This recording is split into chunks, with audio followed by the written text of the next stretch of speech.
Hi, this is Phil Cooke, and on today's episode, I'm dealing with people who struggle with the Bible. Maybe you don't read it. Maybe you don't understand it. Maybe it frustrates you. Maybe you just never seem to have time for it.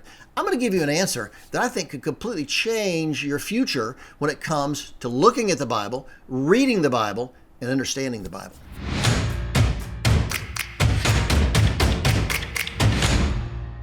When I got my PhD in theology years ago, one of the most valuable things I learned was for me, it was the single greatest way to study the Bible, and that's in terms of cultural context. In other words, learning about the time the Bible was written, how it was written, why it mattered to people of that era. You know, so many times we read the Bible and we don't understand it. We give up on it. We walk away, or we misunderstand it. We think, how could God kill women and children and cattle and everybody? And how could the Israelites do this? Or how could they do that? Or why would they stone people? And we get upset because we're looking at it through our eyes, not the eyes of the culture at that time. And this is thousands of years ago, keep in mind. And so only when you start to understand the culture do you start really to understand the Bible. And I'll tell you, most Christians don't get it. When Jonathan Bach and I wrote our book, The Way Back, How Christians Blew Our Credibility and How to Win It Back. And I'd encourage you to get that book, by the way. It's a terrific book. We wrote that book thinking in terms of, we're trying to figure out why Christianity was disappearing from the culture. And we thought, okay, we're not telling our story well. It's a marketing challenge. But I'll tell you, we started doing research, doing hardcore research, and we discovered some horrifying things that Christians are just terrible at being Christians. And one of the things that stood out for me was that one study indicates that 40% of people in the pews on Sunday, 40%, almost half the people that come to church, read the Bible once a month, rarely or never. Now just let that sink in for a minute. Think about that. Once a month, rarely or never. I mean, think about it in terms like this. If God has given us a book that tells us His plan for our lives, where we've come from, where we're going, what our purpose and destiny is, and we only read it once a month, rarely or never. Whoa, that's like flying on an airline where mechanics don't read the manuals, or going to a brain surgeon who didn't have time for medical school. I mean, it's just insane that we would do that in every other area of our life, but we do it in church, the most important area of our life.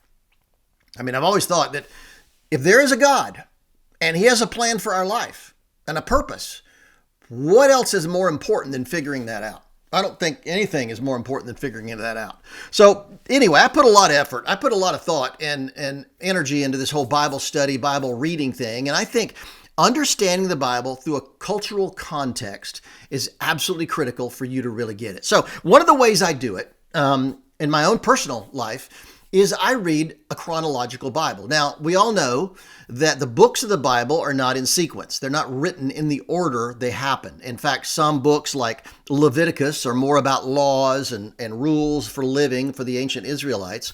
Other books like the Gospels tell the same story, but they tell it 4 different ways from 4 completely different perspectives. It's important to understand those things. And some books are history. Some books are history in the Old Testament. Some are more look back on that same history from a spiritual perspective. And so I think we have to understand, first of all, that when we read the Bible straight through, that's not the order it really happened. In fact, many scholars will say Job was the first book written. We don't know, but it was the first book ever written. But that's a good example of how it's out of order. Now, what a chronological Bible does is it kind of rearranges the book, not just the books, but sections of the books in a chronological order to the way things happened from Genesis to Revelation, how all this really happened in a flow. And I'll tell you, it's so insightful to me. In fact, the one I'd recommend, the one I read, Thomas Nelson published the Chronological Study Bible. It's an NIV. It's the NIV version. I think they make them in New King James, King James. I think there's one in ESV. But the reason I like this particular project from Thomas Nelson is throughout they have cultural notes and cultural context. They talk about what cultures the Israelites were up against and why idols were so important getting rid of idols were so important to God because of the way other cultures around Israel dealt with idols and how they, and I'll tell you, you also learn things like that completely change your attitude. If you had issues with the Bible, like I was reading this morning in Leviticus about God outlawed child sacrifice. He hated child sacrifice, largely because every other culture surrounding the ancient Israel, the ancient Israelites, were doing child sacrifice, and God detested that. So many things like that you start to pick up on, but that God completely changed the thinking of people of that time.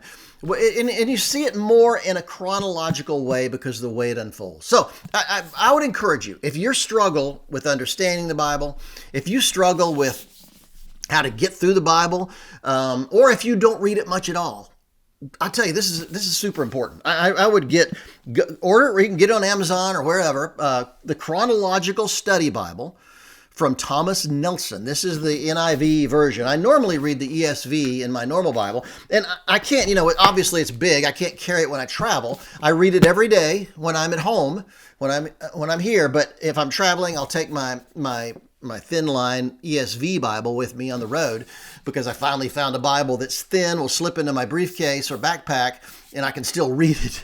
That's the important thing.